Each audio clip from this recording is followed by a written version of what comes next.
اعوذ باللہ من الشیطان الرجیم بسم اللہ الرحمن الرحیم۔ سورۃ الانعام کا خلاصہ۔ اب سورۃ الانعام کا خلاصہ مضامین پیش کیا جاتا ہے تاکہ اس کو خیال میں رکھ کر اس سورت کا مطالعہ کیا جائے۔ انعام نام کی جمع ہے اور نام جانور کو کہتے ہیں۔ مویشی اور جانوروں کو اللہ نے انسان کا خادم بنایا ہے، لیکن اس میں سے بعض لوگ اپنی مرضی سے کسی کو حرام کر لیتے ہیں۔ اس صورت میں اس کا ذکر ہے اور اس سلسلے میں انعام کا لفظ کئی جگہ آیا ہے، اس لیے اس صورت کا نام ہی الانعام قرار پایا۔ یہ صورت ایک ہی دفعہ ساری کی ساری مکہ میں نازل ہوئی، چند آیتوں کے سوا جو غالب المدینہ میں نازل ہوئی۔ اس صورت کے نزول کا زمانہ ہجرت سے 1 سال پہلے کا ہے اور اس کا اصل مضمون توحید کی تعلیم ہے اور ان سب غلط خیالات کا رد ہے جن میں ایک سے زیادہ خدا مانے جاتے ہیں اور لوگ اللہ کے سوا دوسری چیزوں کے سامنے ادب سے جھکتے ہیں اور ان کی پوجا پاٹ کرتے ہیں اور ان میں ایسی صفتیں اور خوبیاں مانتے ہیں جو فقط اللہ ہی کے لیے مخصوص ہیں۔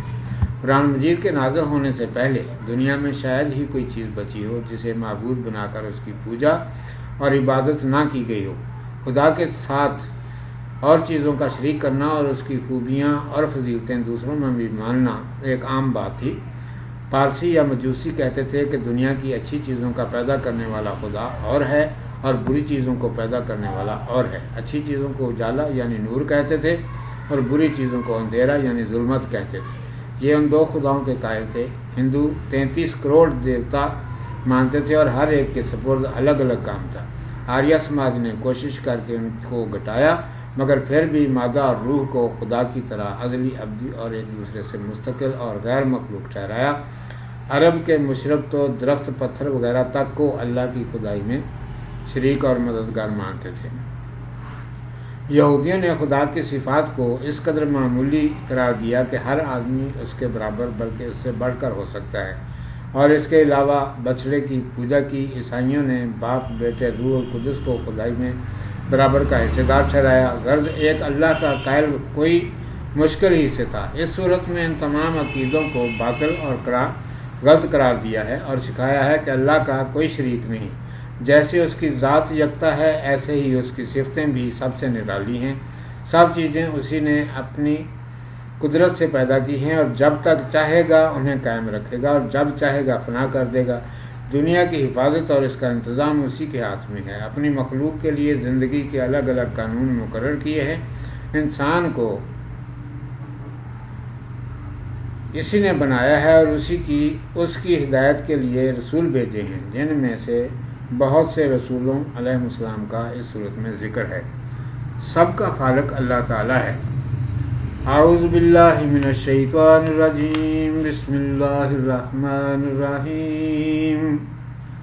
الحمدللہ الذی خلق السماوات والارض وجعل الظلمات والنور ثم الذین کفروا بربہم یعدلون۔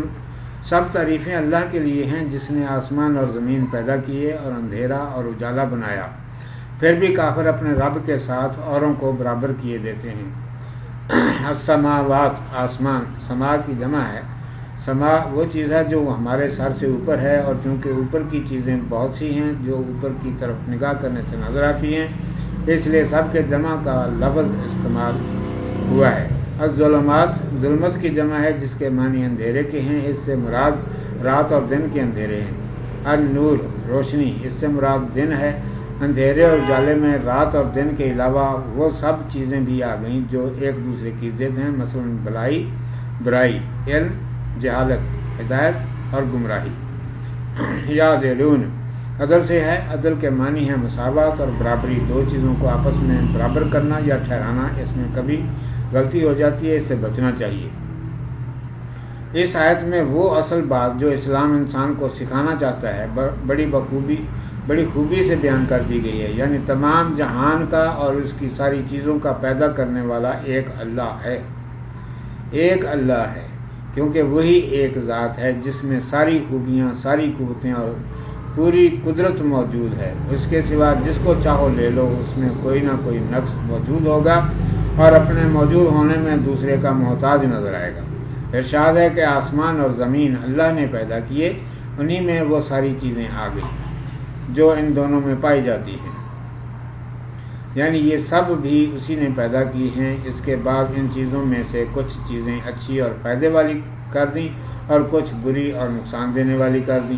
گویا سمجھانا یہ ہے کہ پیدائش کے لحاظ سے سب چیزیں یکساں ہیں، ان میں کوئی برائی نہیں۔ پھر اس کے بعد اللہ تعالیٰ نے کسی کو کسی کے لیے مفید اور کسی کو کسی کے لیے مضر بنا دیا۔ یہاں سے مجوسیوں کا بھی رد ہو گیا، کیونکہ پیدائش میں اچھائی اور برائی کو دخل نہیں۔ مشرکوں کا بھی رد ہو گیا۔ اس کے بعد ارشاد ہے کہ سارا عالم گواہ ہے کہ سوائے اللہ تعالیٰ کے اور کوئی اس کا پیدا کرنے والا اور پالنے والا نہیں۔ پھر بھی نہ ماننے والے اللہ کے برابر اور چیزوں کو ٹھہراتے ہیں۔ انسان کی پیدائش۔ هو الذی خلقکم من طین ثم قضى اجلا وَأَجَلٌ مُّسَمًّى عِندَهُ ثُمَّ أَنتُمْ تَمْتَرُونَ۔ وہی ہے جس نے تم کو مٹی سے پیدا کیا، پھر ایک وقت مقرر کیا، اور اللہ کے نزدیک ایک مدت مقرر ہے، پھر بھی تم شک کرتے ہو۔ تمترون، شک کرتے ہو۔ امترا سے ہے جو میریا تم سے بنا ہے، جس کے معنی شک کے ہیں۔ امترا کے معنی شک کرنا ہے۔ پچھلی آیت میں بتایا گیا ہے کہ سارے جہان کا پیدا کرنے والا اللہ ہے، اور کوئی اس قابل نہیں کہ کسی چیز کو اپنی قدرت سے پیدا کر سکے۔ اس آیت میں بتایا گیا کہ اسی اللہ نے انسان کو بنایا ہے۔ انسان خود اپنی بناوٹ پر اور حالت پر غور کر کے عالم کی بناوٹ اور حالت کو سمجھ سکتا ہے۔ ارشاد ہے کہ اللہ تعالیٰ نے تمہیں مٹی سے پیدا کیا، تمہارے لیے زندہ اور قائم رہنے کی ایک مدت مقرر کر دی۔ اسی سے سمجھ لو کہ سارے عالم کے قائم رہنے کی بھی مدت مقرر ہے، اور جس طرح ایک نہ ایک دن تمہاری اپنی عمر ختم ہو جاتی ہے، اسی طرح ایک دن سارے عالم کی عمر بھی ختم ہو جائے گی اور قیامت آ جائے گی۔ سمجھانا یہ ہے کہ عالم ایک منصوبے اور مقرر نقشے کے مطابق بنا ہے، کسی کی مجال نہیں کہ اس کو بدل سکے یا بگاڑ سکے۔ اس کو سمجھنے کے لیے انسان اپنے اوپر غور کرے کہ وہ مٹی سے بنا ہے، اس کے لیے اس شکل میں باقی رہنے کی ایک مدت مقرر ہے، جس کے گزرنے کے بعد فنا ہو جائے گا۔ جس طرح انسان کے بنانے اور بگاڑنے میں کوئی اللہ کا شریک نہیں، اسی طرح سارا جہان اسی ایک اکیلے قادر مطلق نے بنایا ہے۔ اس کے بنانے میں نہ کوئی اس کا شریک ہے، نہ اس کے انتظام میں اور اس کے فنا کرنے میں کسی اور کا کچھ حصہ ہے۔ اللہ تعالیٰ کا یہ تصور اسلام انسان کے دل پر بٹھانا چاہتا ہے، اور اسی پر اسلام کے سارے حکموں اور نظام کا دار و مدار ہے۔ انسان کی پیدائش کا حال سورۃ المائدہ کی تفسیر میں حضرت عیسیٰ علیہ السلام کے ذکر کے ذیل میں گزر چکا ہے۔ اس پر یہاں یہ اضافہ کیا گیا ہے کہ انسان کے لیے موت آنے والی ہے، اور اسی طرح سارا عالم ایک دن فنا ہو جائے گا اور قیامت آ جائے گی۔ کوئی اور نہیں، کوئی وجہ نہیں کہ انسان ان باتوں میں شک کرے یا عالم کے نظام میں کسی کو اللہ تعالیٰ کا شریک ٹھہرائے۔ اللہ تعالیٰ کی صفات حسنہ۔ وَهُوَ اللَّهُ فِي السَّمَاوَاتِ وَفِي الْأَرْضِ يَعْلَمُ سِرَّكُمْ وَجَهْرَكُمْ وَيَعْلَمُ مَا تَكْسِبُونَ وَمَا تَأْتِيهِم مِّنْ آيَةٍ مِّنْ آيَاتِ رَبِّهِمْ إِلَّا كَانُوا عَنْهَا مُعْرِضِينَ۔ اور آسمانوں میں اور زمین میں وہی اللہ ہے، تمہارا چھپا اور کھلا جانتا ہے۔ وہی اللہ ہے، تمہارا چھپا اور کھلا جانتا ہے، اور جو کچھ تم کرتے ہو جانتا ہے۔ اور ان کے رب کی نشانیوں میں سے کوئی نشانی ان کے پاس نہیں آتی مگر اس سے تغافل کرتے ہیں۔ پچھلی آیتوں میں تھا کہ ساری خوبیاں اللہ ہی کے لیے ہیں۔ اگر کہیں کسی چیز میں کوئی خوبی نظر آتی ہے تو وہ اس کی اپنی نہیں بلکہ اللہ تعالیٰ ہی کی کسی خوبی کی ایک جھلک ہے۔ زمین کو، سارے آسمانوں کو اور ان کے اندر جو چیزیں ہیں ان سب کو بھی اسی نے پیدا کیا ہے، اور ان میں سے کسی کو تمہارے لیے اچھا اور کسی کو برا قرار دے دیا جاتا ہے۔ انسان کو بھی اسی نے پیدا کیا اور اس کی زندگی کی ایک مدت مقرر ہے، اور اس کے بعد وہ مر جاتا ہے۔ اس سے اسے سمجھ لینا چاہیے کہ ساری دنیا کے لیے بھی باقی رہنے کی ایک مدت مقرر ہے، اس کے بعد یہ فنا ہو جائے گی۔ آگے یہ سمجھاتا ہے کہ انسان مرنے کے بعد زندہ ہوگا، اور اس سے اس کے کاموں کا جو اس نے دنیا میں کیے تھے حساب کتاب لیا جائے گا۔ اس لیے اس آیت میں اللہ تعالیٰ کی قدرت اور اس کے سب سے غالب ہونے کا بیان کر کے بتلایا گیا ہے کہ انسان اللہ کے فیصلے کو رد نہیں کر سکتا۔ ارشاد ہے کہ اللہ آسمانوں میں اور زمین میں ہر جگہ موجود ہے اور ہر جگہ اسی کا حکم چلتا ہے۔ اس کو تمہاری چھپی ہوئی اور کھلی ہوئی باتیں ذرا ذرا سی معلوم ہیں، اور جو تم کرتے ہو وہ جانتا ہے۔ اس نے اپنی نشانیاں سارے جہان میں پھیلا رکھی ہیں اور اپنا کلام پاک بھی بھیج دیا ہے جو سب سے بڑی نشانی ہے۔ جو بھی عقل سے کام لے گا اور ان آیتوں پر غور کرے گا وہ اس کی قوت اور قدرت پہچانے بغیر نہیں رہ سکتا۔ پھر ان لوگوں کو کیا ہو گیا ہے کہ دنیا میں اللہ کی قدرت کی جو نشانی یا قرآن کی جو آیت ان کے سامنے آتی ہے اس سے منہ موڑ لیتے ہیں اور ذرا نہیں سمجھتے کہ ان کا مطلب کیا ہے۔ اگر انسان غور کرے تو اس کے پیدا کرنے کا مقصد ہی یہ ہے کہ وہ اللہ کو پہچانے اور اسی کی بندگی کرے۔ اظہار حقیقت فقد كذبوا بالحق لما جاءهم فسوف يأتيهم أنباء ما كانوا به يستهزئون۔ سو بے شک انہوں نے حق کو جھٹلایا جب ان تک پہنچا، سو ان کے آگے اس بات کی حقیقت جس پر وہ ہنستے تھے آئی جاتی ہے۔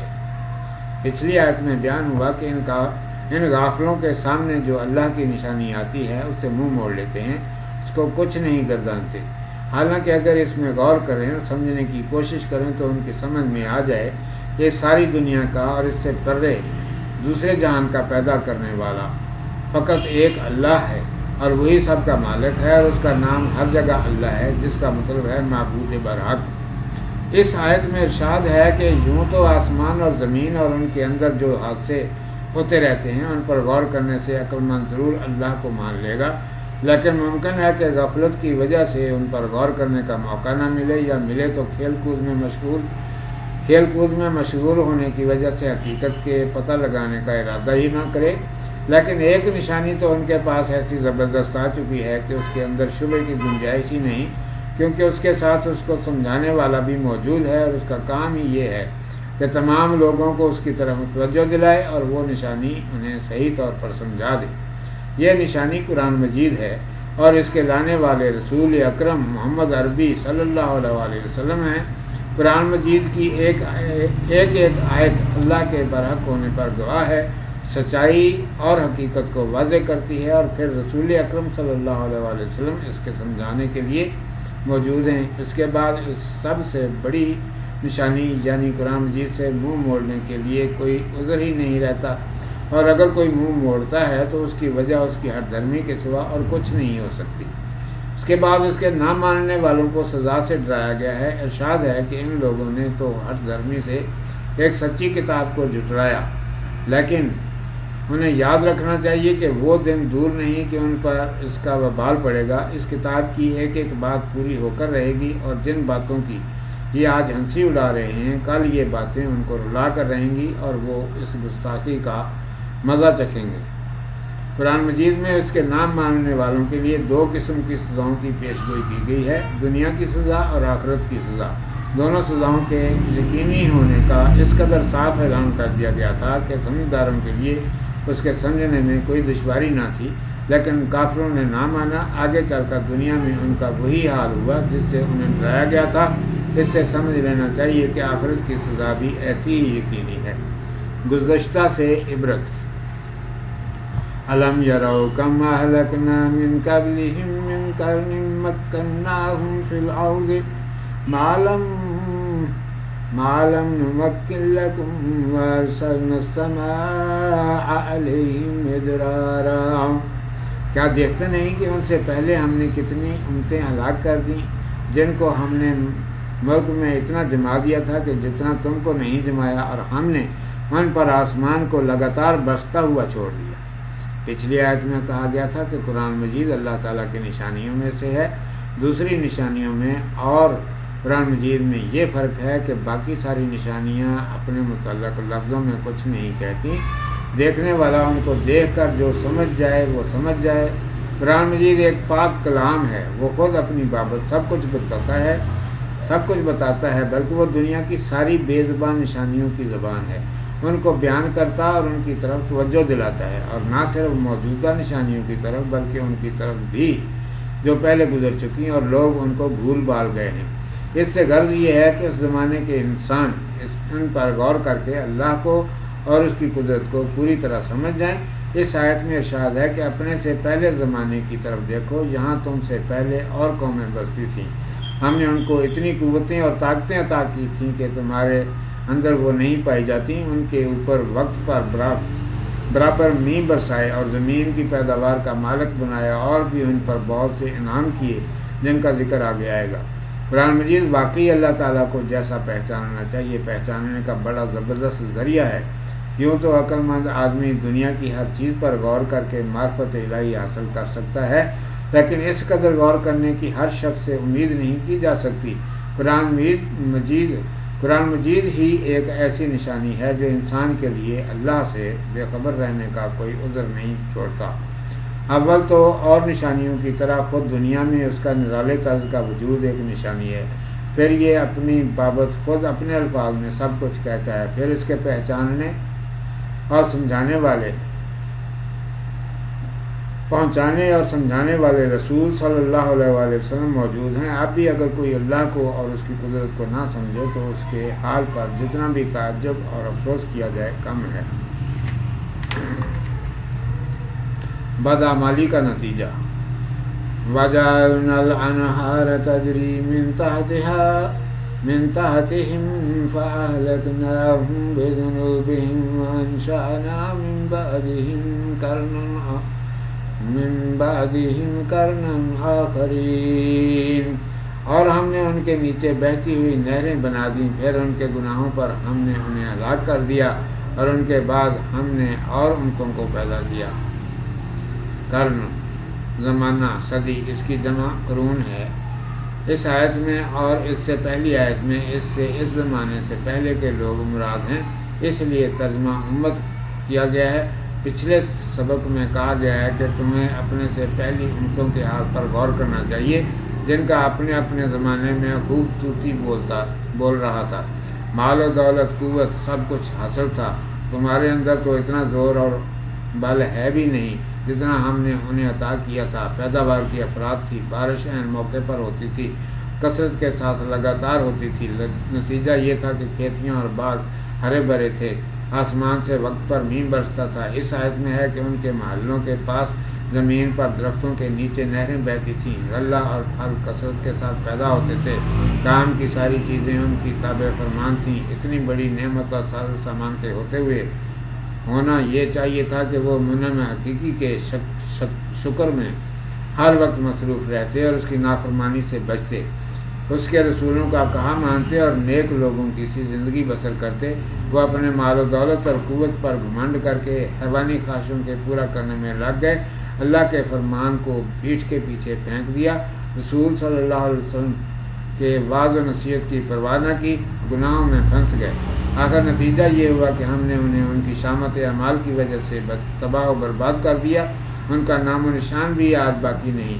پھر ان کی جگہ اور قومیں انہی کی جگہ ہم نے پیدا کر دیں، اور وہ وہیں بس گئیں جہاں کبھی وہ بسا کرتے تھے۔ پچھلے زمانے کے لوگوں کی تاریخ اور حالات سے ہمیں اگر کوئی فائدہ پہنچ سکتا ہے تو یہی کہ ان کے اچھے کاموں کو دیکھ کر ہم بھی اچھے کام کریں، اور جو انہوں نے برے کام کیے تھے ان کے نتیجے جو ان کو بھگتنے پڑے انہیں دیکھ کر ہم ان کاموں سے بچیں۔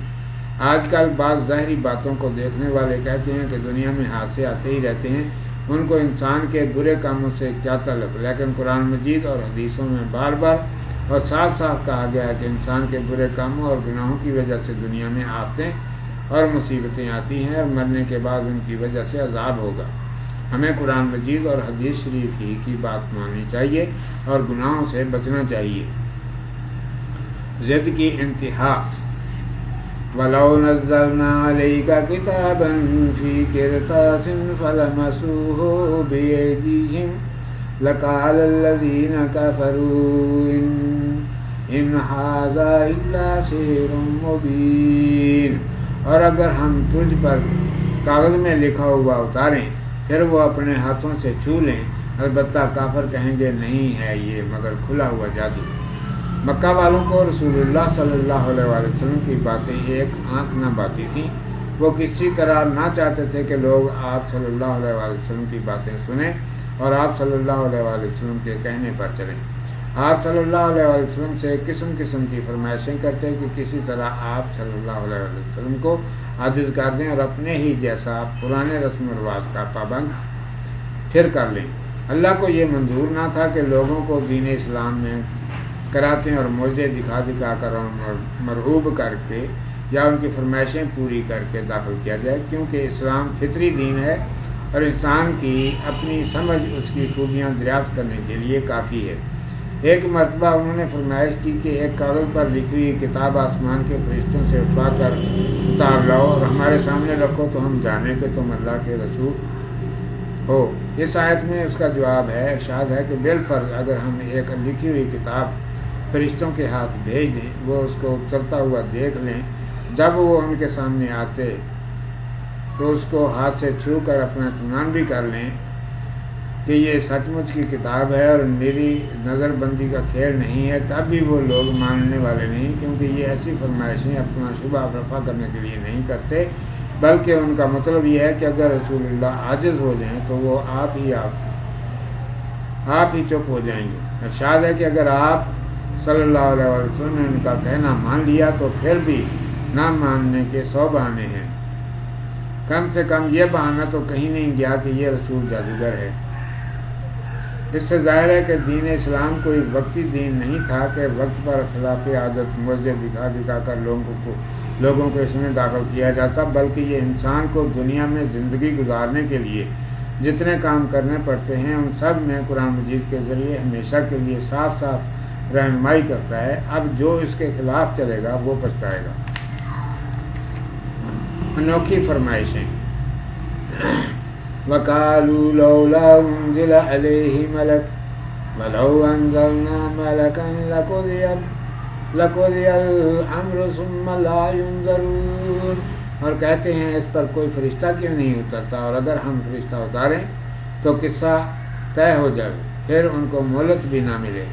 پچھلی آیت میں بتایا گیا کہ اسلام کو حیرت انگیز معجزے دکھا کر منوانا منظور نہیں۔ اس آیت میں اور اس سے آگے کی آیت میں ان کی اس فرمائش کا جواب ہے کہ اللہ کا پیغام فرشتہ لے کر آئے۔ ارشاد ہے کہ اگر فرشتہ آیا اور پھر بھی انہوں نے بہانہ سازیاں کر کے ماننے سے انکار کر دیا، جیسا کہ ان کی ہٹ درمی سے خوف ہوتا ہے، تو پھر ان کی خیر نہیں، کیونکہ فرشتے کے ان کے سامنے آنے کے بعد پھر یہ نہیں ہو سکتا کہ یہ ایمان نہ لا کر بھی کچھ مدت تک صحیح سلامت رہیں۔ اس وقت تو نہ ماننے پر ان کو فوراً ہلاک کر دیا جائے گا، مہلت ملنے کی کوئی صورت نہیں۔ اس لیے فرشتے کا چھپ کر فقط رسول صلی اللہ علیہ وسلم کے پاس آنا اور ان کے ذریعے اللہ کا پیغام لوگوں کو پہنچانا ایک نعمت ہے جس کی قدر یہ نہیں جانتے۔ یہ فرشتے کے کھلم کھلا نہ آنے کی بدولت یہ ہے کہ باوجود کفر اور انکار کے یہ زندہ ہیں اور ان کو مہلت دی جا رہی ہے، ورنہ فرشتے کے ظاہر ہو جانے کے بعد تو قصہ ہی ختم ہے۔ فرشتے کے ظاہر ہونے کی 3 صورتیں ہی ہو سکتی ہیں۔ نمبر 1 اپنی اصلی شکل میں ظاہر ہو، نمبر 2 کسی طبعی منظر کی شکل میں ظاہر ہو، مثلا آندھی طوفان وغیرہ، نمبر 3 انسان کی شکل میں ظاہر ہو۔ پہلی صورت میں تو انسان اس کے دیکھنے کی تاب ہی نہیں رکھتا، صرف اللہ کے رسول محمد صلی اللہ علیہ وسلم نے جبریل علیہ السلام کو اصلی شکل میں 2 بار دیکھا، جس سے آپ صلی اللہ علیہ وسلم پر ہیبت طاری ہو گئی اور کوئی آدمی دیکھے تو دہشت کے مارے پتا ہی پڑ جائے۔ دوسری شکل میں بھی اگر لوگ علامتوں سے پہچان کر بر وقت ایمان لے آئے اور توبہ کر لی تو شاید بچ جائے۔ حضرت یونس علیہ السلام کی قوم بچ گئی، ورنہ یہاں بھی کام تمام ہے۔ نبیوں علیہ السلام کی بے ادبی۔ وَلَوْ جَعَلْنَاهُ مَلَكًا لَجَعَلْنَاهُ رَجُلًا وَلَلَبَسْنَا عَلَيْهِمْ مَا يَلْبِسُونَ وَلَقَدِ اسْتُهْزِئَ بِرُسُلٍ مِّن قَبْلِكَ فَحَاقَ بِالَّذِينَ سَخِرُوا مِنْهُمْ مَا كَانُوا بِهِ يَسْتَهْزِئُونَ، اور اگر کسی فرشتے کو رسول بنا کر بھیجتے تو وہ آدمی ہی کی صورت میں ہوتا اور ان کو اسی شبے میں ڈالتے جس میں اب پڑھ رہے ہیں، اور بے شک تجھ سے پہلے رسولوں علیہ السلام سے ہنسی کرتے رہے ہیں، پھر ان سے ہنسی کرنے والوں کو اس چیز نے گھیر لیا کہ جس پر ہنسا کرتے تھے۔ اس آیت میں فرشتے کا تیسری صورت میں ظاہر ہونے کا بیان ہے، اور حقیقت میں یہی وہ صورت ہے جس میں فرشتہ انہیں ہدایت کر سکتا ہے، لیکن اس سے فائدہ کچھ نہیں، کیونکہ وہ یہ کیسے سمجھیں گے کہ یہ فرشتہ ہے؟ اس کی ظاہری شکل تو آدمی ہی کی ہوگی، پھر انہیں کیسے یقین ہوگا کہ یہ آدمی نہیں فرشتہ ہے؟ وہ تو اس وقت بھی یہی کہیں گے کہ فرشتہ آتا تو یقین کرتے، جیسے اب کہہ رہے ہیں۔ ارشاد ہے کہ اگر ہم ان کو سمجھانے کے لیے فرشتہ ہی بھیج دیں تو بھی وہ اپنا کام اسی صورت میں کر سکتا ہے جب وہ ان کے اندر آدمی کی شکل میں آئے اور رہے، اور اس وجہ سے ان کے لیے اس کے بعد بھی یہ کہنے کا موقع رہے گا کہ اگر یہ فرشتہ ہوتا تو ہم مان لیتے۔ نہ ماننے کا بہانہ جیسے اب کر رہے ہیں ویسے ہی جب بھی کرتے۔ آگے ارشاد ہے کہ ان کو اصل میں رسولوں علیہ السلام کا کہنا ماننا ہی منظور نہیں ہے، یہ تو ان کی ہنسی اڑاتے ہیں اور ان کی تعلیمات کو کوئی وقت نہیں دیتے۔ یہ کوئی نئی بات نہیں ہے، اے رسول صلی اللہ علیہ وآلہ وسلم، تو اس سے پہلے بھی لوگوں نے اپنے وقت کے رسولوں علیہ السلام کی ہنسی اڑائی تھی، لیکن ان کا انجام کیا ہوا؟ وہی باتیں جن کی وہ ہنسی اڑاتے تھے سچی ثابت ہوئیں، ان کے نہ ماننے کا وبال ان کے اوپر پڑا اور نافرمانی کی آفتوں نے ان کو چاروں طرف سے گھیر لیا۔ یہ باتیں مکہ کے لوگوں کو سمجھائی جا رہی ہیں، افسوس اس پر بھی وہ نہ مانے، آخر تباہ و برباد ہوئے اور اسلام کا بول بالا ہوا۔ رکوع نمبر 2، سیاحت کا مقصد۔ قُلْ سِیرُوا فِی الْأَرْضِ ثُمَّ انظُرُوا کَیْفَ کَانَ عَاقِبَۃُ الْمُکَذِّبِینَ، تو کہہ دے کہ ملک کی سیر کرو، پھر دیکھو جھٹلانے والوں کا کیا انجام ہوا۔ پچھلی آیتوں میں بیان ہوا کہ اللہ تعالیٰ نے آسمان و زمین اور ان کے اندر کی تمام چیزیں بنا کر انسانوں کو پیدا کیا اور ان کو بتا دیا کہ ان چیزوں سے تم کام لے سکتے ہو، لیکن ان میں سے بعض چیزیں تمہارے لیے مضر ہیں، اس لیے تمہیں ان سب چیزوں سے ایک قاعدے اور قانون کے اندر کام لینا ہے تاکہ بری چیزوں سے بچنا میسر ہو۔ سمجھانا یہ ہے کہ ان سب چیزوں کا اور تمہارا پیدا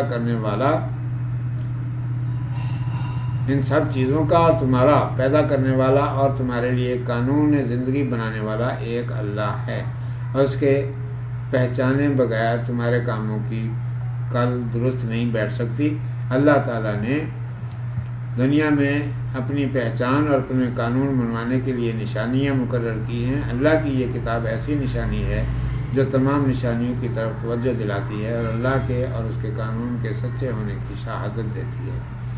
اللہ کے قانون کی سچائی کی نشانی یہ ہے کہ دنیا کی ابتدا سے اب تک جس نے اس کو توڑا اور اس کی خلاف ورزی کی وہ یقیناً ہلاک ہوا۔ پچھلی آیتوں میں یہ کہا گیا ہے کہ دنیا کی تاریخ پر نظر ڈالو، قومیں بنی اور بگڑیں، وہ تم سے زیادہ طاقتور اور مالدار تھیں، پھر ان کی تباہی کا کیا سبب ہوا؟ غور کرو گے تو معلوم ہوگا کہ تباہی کا اصل سبب اللہ کے قانون کا توڑنا اور اپنی خواہشوں کی پیروی کرنا تھا۔ اس آیت میں ارشاد ہے کہ تم سیر و سیاحت کرو اور پچھلی قوموں کے تباہ شدہ نشانات کو دیکھ کر عبرت پکڑو، اچھی طرح سمجھ لو کہ برے کاموں کا انجام برا ہوتا ہے۔ جو پہلی آیتوں میں تاریخ کی غرض بیان کی گئی تھی وہی غرض اس آیت میں سیاحت کی بیان کی گئی ہے، یعنی اللہ کے نہ ماننے والوں اور اس کے قانون اور رسولوں کے جھٹلانے والوں کا انجام دیکھ کر نصیحت حاصل کرنا، اس کے قانون پر آپ چلنا اور دوسروں کو چلانے کی کوشش میں لگے رہنا۔ دنیا کی قوموں پر جتنی مصیبتیں آئیں وہ ان کے برے اعمال کے سبب آئیں۔ اس کا واضح ثبوت یہ ہے کہ جو آفت بھی آئی انہی پر آئی جو اپنی خواہشوں کے پیچھے شتر بے مہار کی طرح دوڑ رہے تھے، اور سمجھانے والے یا تو ان میں باقی ہی نہ تھے یا ان کو انہوں نے بری طرح دبا دیا تھا۔ ایک مثال بھی ایسی نہیں ملتی کہ کوئی قوم اللہ کو ایک ماننے والی ہو اور اس کے مقرر کیے ہوئے راستے پر چل رہی ہے اور وہ کسی آفت ارضی یا سماوی سے یک قلم تباہ ہو گئی ہو۔ بنیادی قاعدہ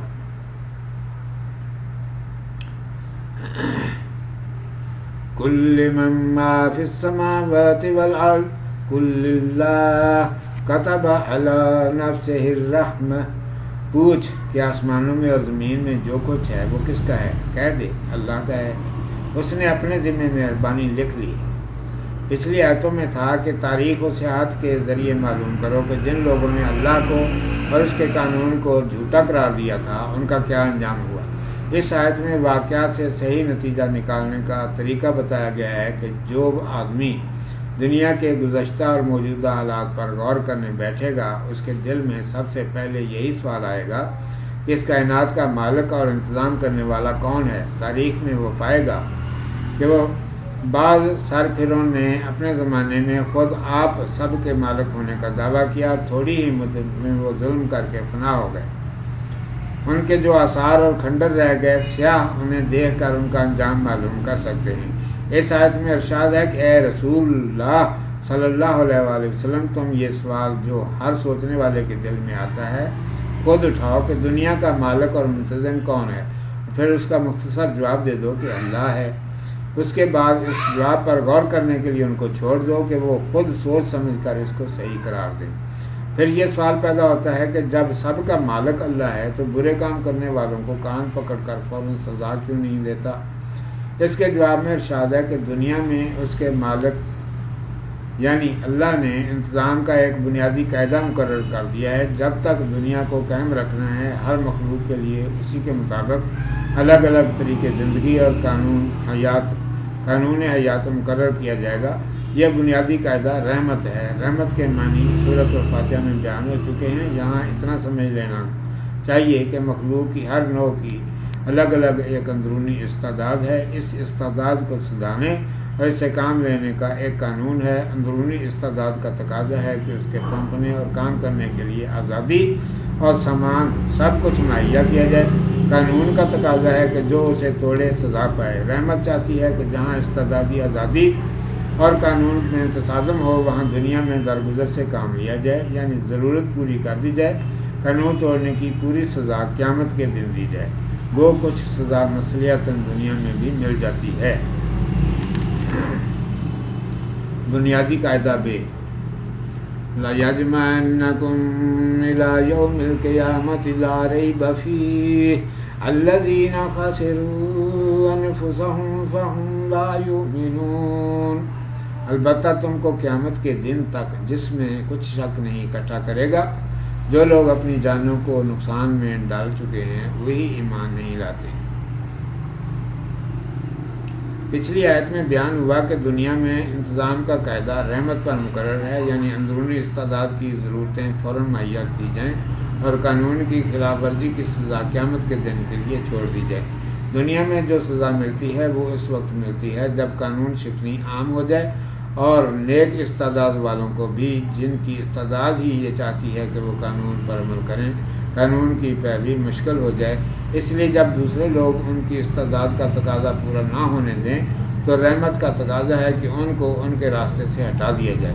اسی بنا پر ان قانون توڑنے والوں کو دنیا میں سزا دی جاتی ہے جو عین رحمت ہے۔ قانون شکنی کی پوری اور خالص سزا کے لیے قیامت کا دن مقرر ہے، اور غور کیا جائے تو وہ بھی عین رحمت ہے، کیونکہ رحمت کا مطلب ہی یہ ہے کہ جو جس چیز کے قابل ہو وہ اس کو عطا کی جائے۔ آج کی آیت میں ارشاد ہے کہ قیامت کا دن آنا ضروری ہے، اور جو مر جاتا ہے گویا وہ قیامت کے دن کے لیے جمع کر لیا گیا۔ اسی طرح ہم تم سب کو قیامت کے دن تک جمع کرتے رہیں گے، اور اس دن سب کو اس کے اعمال کے مطابق جو جزا سزا دیں گے۔ اس کے معنی یہ ہیں کہ قیامت کے دن ان سب کاموں کے برے اثر سے جو خواہش کی پیروی میں قانون کے خلاف کیے گئے ہیں روح کو پاک کر دیا جائے۔ جب روح پاک ہو جائے تو اس کو اس کے قانون کے مطابق مقرر جگہ میں پہنچا دیا جائے۔ بعض بد نصیب ان خواہشوں کی پیروی کے اثر سے پاک ہونے کے لیے بڑی مدت لیں گے۔ اس پاک ہونے کی مدت کو دنیا کے حساب کے اعتبار سے ہمیشہ عذاب میں رہنا کہا گیا ہے۔ روح کا یہ سب سے بڑا خسارہ ہے کہ اسے ہمیشہ کے لیے دوزخ میں رہنا پڑے، اور یہ اس بات کی سزا ہے کہ آدمی اس دنیا کے اندر اپنی زندگی میں اللہ کو نہ مانے اور اس کے مقرر کیے ہوئے راستے پر نہ چلے، خواہشوں کے پیچھے بولے۔ اس بلا سے چھٹکارے کی سوا اس کے کوئی صورت نہیں کہ اپنی ناپاک خواہشوں کو اللہ کے حکم کے آگے بالکل رکت نہ دے اور اس کے مطابق عمل کرے۔ ایسے لوگ ہمیشہ آرام و راحت میں رہیں گے۔ اللہ ہی سب کا مالک ہے۔ وَلَهُ مَا سَكَنَ فِي اللَّيْلِ وَالنَّهَارِ وَهُوَ السَّمِيعُ الْعَلِيمُ قُلْ أَغَيْرَ اللَّهِ أَتَّخِذُ وَلِيًّا ولیًّا فاطر السماوات والارض وهو یطعم ولا یطعم، اور اللہ ہی کا ہے جو کچھ کہ رات اور دن میں آرام پکڑتا ہے، اور وہی سب کچھ سننے والا جاننے والا ہے۔ تو کہہ دے کیا اللہ کے سوا جو آسمانوں اور زمین کا بنانے والا ہے اور کسی کو مددگار بناؤں، اور وہ سب کو کھلاتا ہے اور اس کو کوئی نہیں کھلاتا۔ پچھلی آیت میں بتایا گیا کہ آسمان اور زمین اور ان دونوں کے بیچ میں جس جگہ بھی جو چیز ہے وہ اللہ کی ملک ہے، اور وہ بغیر کسی شریک کی اس کا مالک ہے۔ آج کی آیت میں وہی بات زمانے کی بابت کہی گئی ہے کہ کوئی چیز رات میں یا دن میں کسی وقت موجود ہو، وہ اللہ کی ملک ہے۔ دونوں آیتوں کو ملا کر مطلب یہ ہوا کہ جگہ کے لحاظ سے اور زمانے کے لحاظ سے جو چیز جہاں ہے ان سب کا مالک اللہ ہے، یعنی وہ ہر جگہ اور ہر زمانے کا اور ہر چیز کا جو کسی جگہ یا کسی زمانے میں ہے، سب کا اکیلا مالک ہے۔ کوئی اس کا اس کی ملک میں شریک نہیں، اور نہ کسی کو کسی چیز کا کسی جگہ یا کسی زمانے میں مالک ہونے کا دعویٰ زیب دیتا ہے۔ نہ جگہ کے بدل جانے سے کوئی چیز اس کے قبضے سے نکلتی ہے، اور نہ زمانے کے بدل جانے سے اس کے قبضے اور اس کی ملک میں کوئی فرق آتا ہے۔ جب وہ مالک ٹھہرا تو وہی سب کی ضرورتوں کا بھی پورا کرنے والا ہے، کیونکہ مالک کے ذمہ اپنی چیزوں کی نگرانی اور دیکھ بھال ہوتی ہے۔ اس کے لیے ضروری ہے کہ وہ سب کی حالت سے ذرا ذرا واقف ہو۔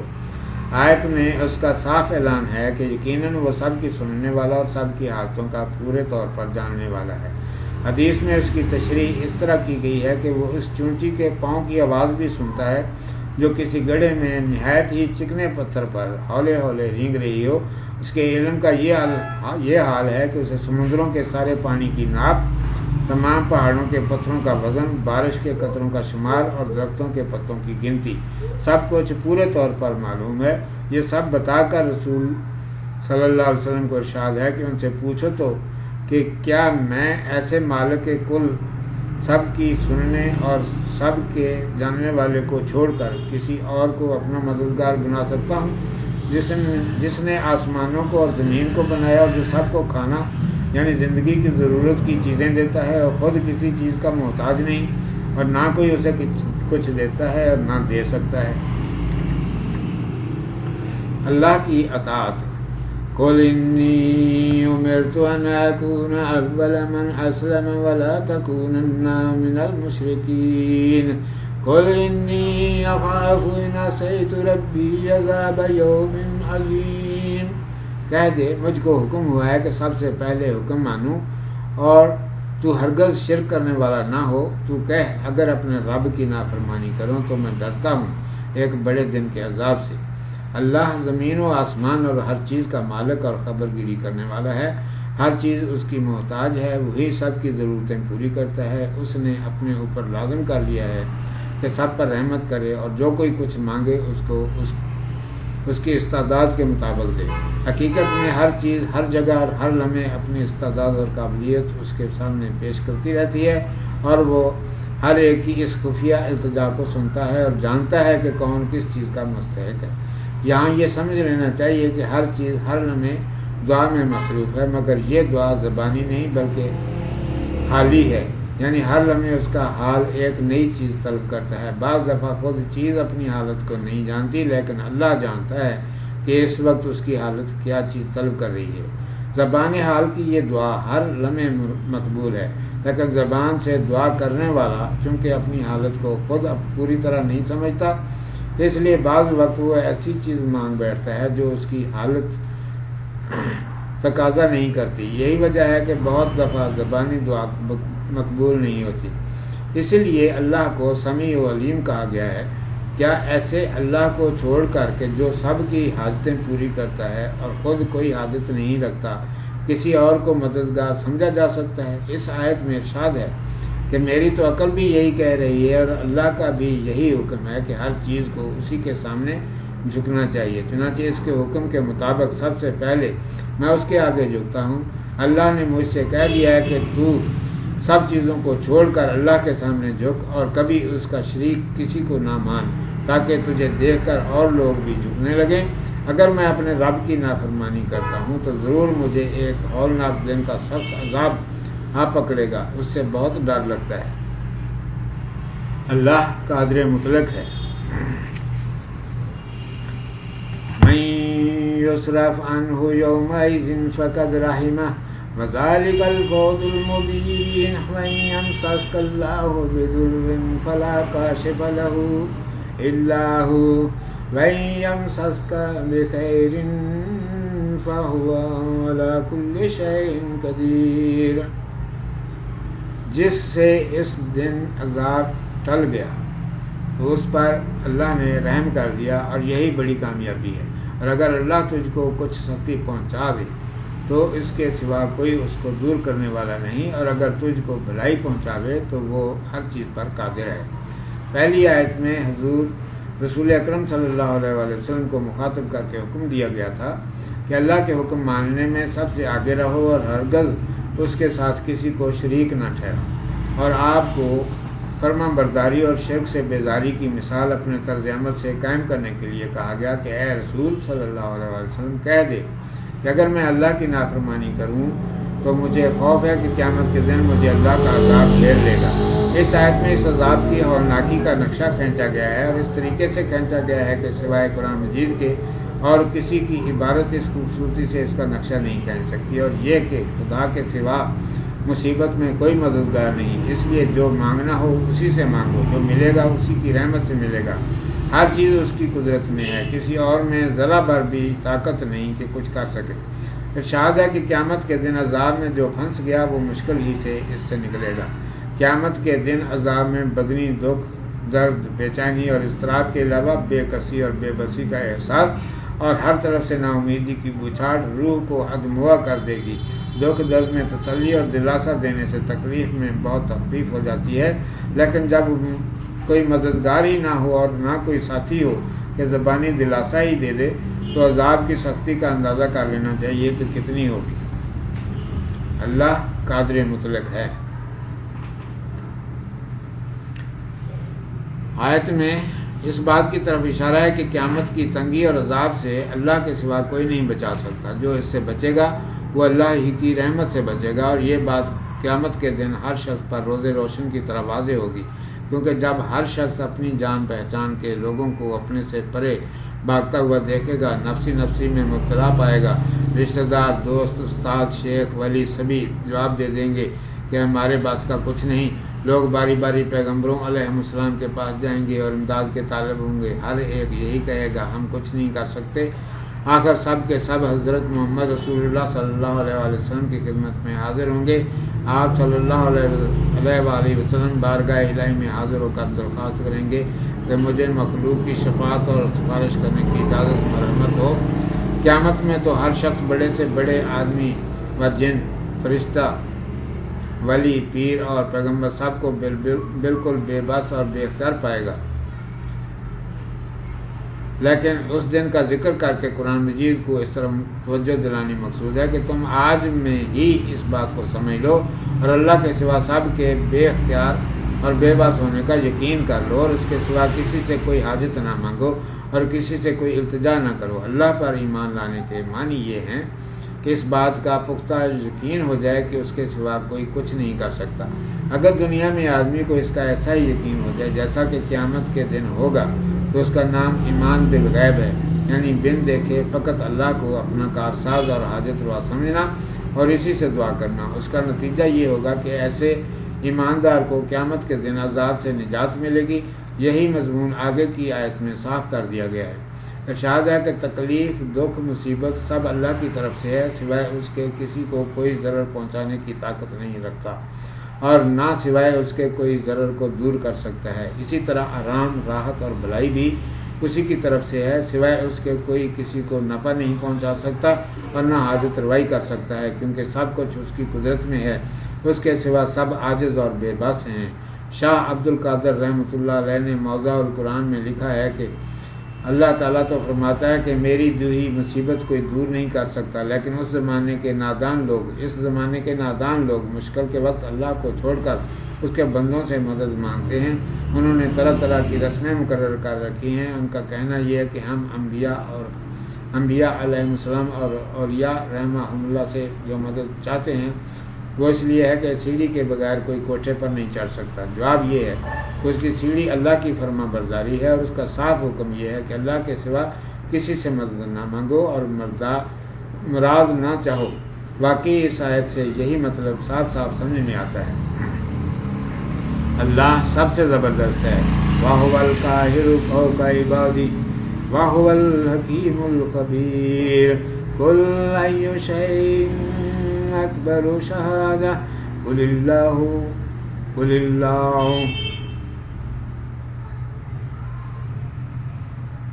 شَهِيدٌ بَيْنِي وَبَيْنَكُمْ، اور اسی کا اپنے بندوں پر زور ہے اور وہی بڑی حکمت والا اور سب کی خبر رکھنے والا ہے۔ تو پوچھ سب سے بڑا کون ہے؟ کہہ دے میرے اور تمہارے درمیان اللہ گواہ ہے۔ اس صورت کا مقصد یہ ہے کہ اللہ کو اور اس کی صفتوں کو کھول کر بیان کیا جائے، یعنی اللہ ایک ہے، اس کا کوئی نہ شریک ہے نہ ساتھی۔ تمام مخلوق، جانور، درندے، چرندے، جن، انسان، فرشتے، نبی، ولی، پیر، پیغمبر علیہ السلام وغیرہ سب اس کے بندے ہیں۔ اس کے حکم کے بغیر کوئی کچھ نہیں کر سکتا۔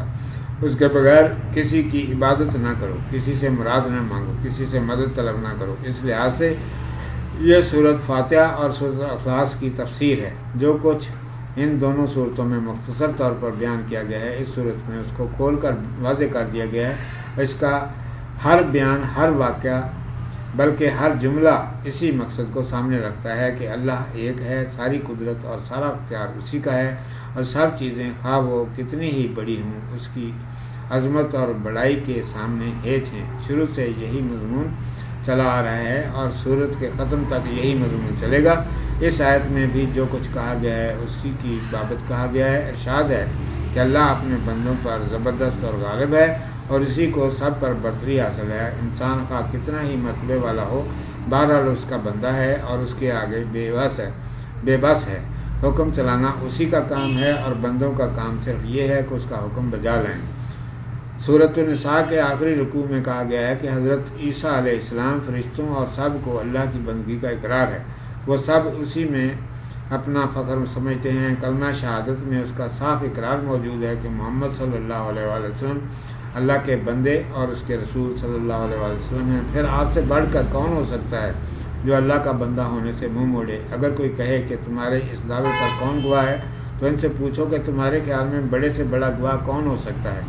عقل سلیم تو یہ کہتی ہے کہ جو ہر شے کی حقیقت سے واقف اور ہر چیز کی خبر رکھنے والا ہو وہی سب سے بڑا گواہ ہو سکتا ہے، اور یہ صرف خدا کے سوا کسی میں نہیں۔ اس لیے میرے اور تمہارے درمیان وہی گواہ ہے،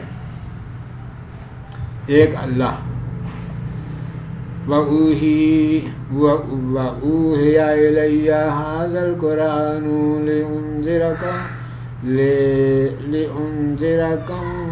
لِأُنذِرَكُم بِهِ وَمَن بَلَغَ أَئِنَّكُمْ لَتَشْهَدُونَ أَنَّ مَعَ اللَّهِ آلِهَةً أُخْرَىٰ قُل لَّا أَشْهَدُ، اور مجھ پر یہ قرآن اترا ہے تاکہ تم کو اور جس کو یہ پہنچے اس سے خبردار کر دوں۔ کیا تم گواہی دیتے ہو کہ اللہ کے ساتھ اور بھی معبود ہیں؟ تو کہہ دے میں تو گواہی نہ دوں گا۔ پچھلے سبقوں میں ذکر ہو چکا ہے کہ مشرکوں نے آپ صلی اللہ علیہ وسلم سے کہا کہ تمہارے نبی ہونے پر گواہ کون ہے؟ اس کا جواب آپ صلی اللہ علیہ وسلم کو یہ سکھایا کہ کہہ دے اللہ میری سچائی پر گواہ ہے، اور اگر وہ انجان بن کر پوچھیں کہ اللہ کون ہے اور ہماری نشانیوں سے غفلت کا اظہار کریں تو پھر ان سے کہہ دے کہ ایک نشانی تو تمہارے سامنے ایسی زبردست موجود ہے جس سے انکار خود اپنی ہستی سے انکار کے برابر ہے، وہ نشانی یہ قرآن ہے۔ کیا تم کہہ سکتے ہو کہ یہ کسی انسان کا کلام ہو سکتا ہے؟ اس نے تم سے خود کہہ دیا ہے کہ اگر مجھے انسان کا کلام سمجھتے ہو تو کوئی انسان مجھ جیسا کلام بنا کر دکھا دے، اور دعویٰ کیا ہے کہ اگر دنیا کے سارے انسان بھی جمع ہو جائیں تب بھی قرآن کے برابر کوئی کتاب نہیں بنا سکتے۔ جب یہ انسان کا کلام نہیں تو پھر ظاہر ہے کہ ضرور انسان سے زیادہ علم رکھنے والے کا کلام ہوگا، اور وہ اللہ ہے، اور اسی کو میں پیش کرتا ہوں۔ اس آیت میں یہی مطلب ادا کیا گیا ہے کہ میرا گواہ اللہ ہے اور اللہ کا ثبوت یہ قرآن ہے۔ ارشاد ہے کہ میں بے دھڑک اللہ کو اس لیے گواہ پیش کرتا ہوں کہ میرے پاس یہ قرآن موجود ہے، اور تم جانتے ہو کہ یہ اللہ کے سوا کسی کا کلام نہیں ہو سکتا، کیونکہ سب لوگ اس جیسا کلام لانے سے عاجز ہو چکے ہیں۔ اب میرا کام یہ ہے کہ اس کلام کو جو اللہ نے میری طرف بھیجا ہے لے کر اٹھوں اور تم کو اور ان سب کو جن کے پاس یہ کلام پہنچتا جائے، خبردار کر دوں کہ جو کچھ اس میں لکھا ہے وہ سچ ہے اور اس کے خلاف چلنے والا برباد ہو کر رہے گا۔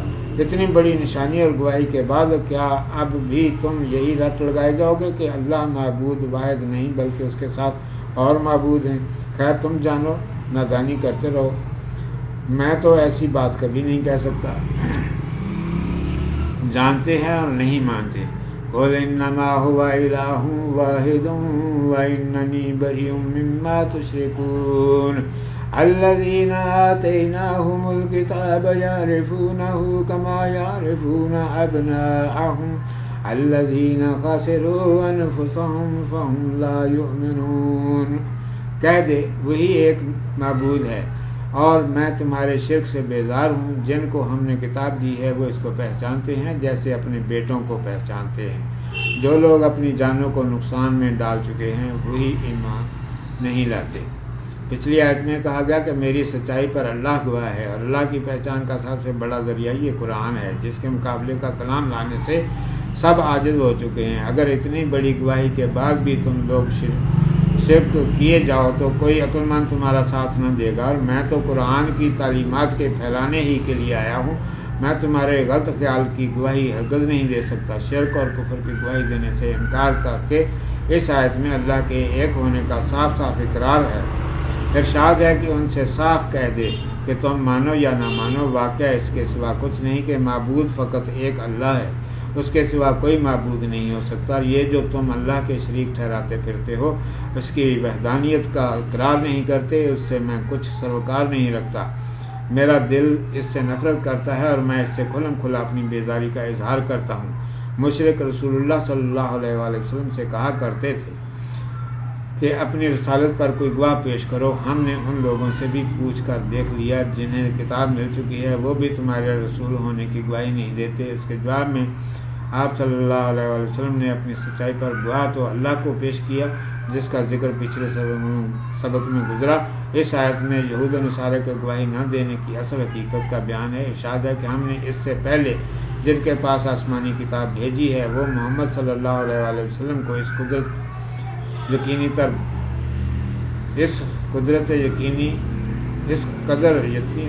طور پر جانتے ہیں جس قدر وہ اپنے بیٹوں کو پہچانتے ہیں۔ آپ صلی اللہ علیہ وآلہ وسلم کے آخری رسول ہونے میں انہیں ذرا شک نہیں، کیونکہ ان کی کتابوں میں آپ صلی اللہ علیہ وآلہ وسلم کے متعلق صاف صاف بشارتیں اور نشانیاں لکھی ہوتی ہیں، اور وہ ان نشانیوں کو ان میں دیکھ کر انہیں خوب پہچان چکے ہیں، لیکن ان کی ضد اور دنیوی طمع نے انہیں جان بوجھ کر انجان بننے پر آمادہ کر رکھا ہے۔ یہی ضد اور لالچ آگے چل کر انہیں تباہ و برباد کر دے گی، اس لیے وہ تمہارے سامنے آپ صلی اللہ علیہ وآلہ وسلم کی رسالت کی گواہی نہیں دیتے۔ سچ ہے جو جان بوجھ کر اپنا نقصان کرنے پر تلے ہوئے ہوں وہ کیسے ایمان لائیں گے۔ صدق اللہ مولانا العظیم وصدق رسولہ النبی الامی الکریم۔